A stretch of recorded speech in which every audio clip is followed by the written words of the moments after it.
And we begin tonight with breaking news. An explosive fire in Glendale is leaving several businesses and a church with damage tonight and several people with injuries.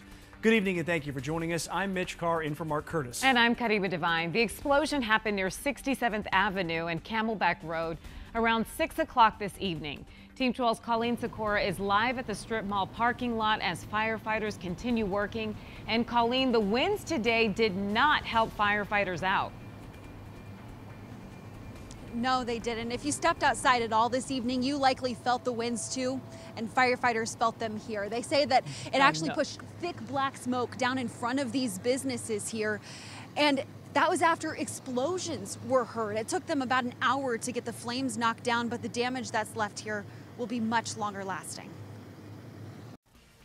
Aftermath left smoldering. We saw flames and smoke come billowing out. After Glendale Fire says people heard explosions from the east side of a strip mall near 67th Avenue and Camelback. Lots of heavy fire, lots of smoke. Ruth Mendez, who works at another business in the parking lot, saw the flames as firefighters worked to battle them back. It was scary. I mean, they were really shooting out. Refugio Casa de Dios pastor Daniel Gomez was inside his church when he says he heard what sounded like a car crash. It had already exploded, one of the buildings next door.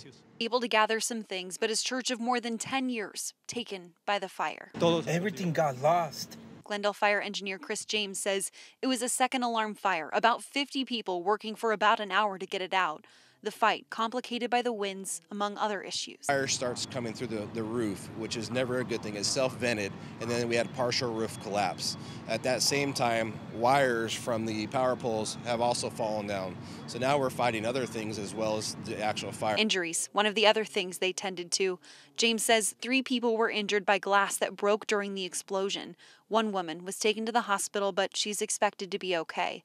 With things gone, it's people Gomez focuses on now. But we're good. We're alive, and that's what it's all about.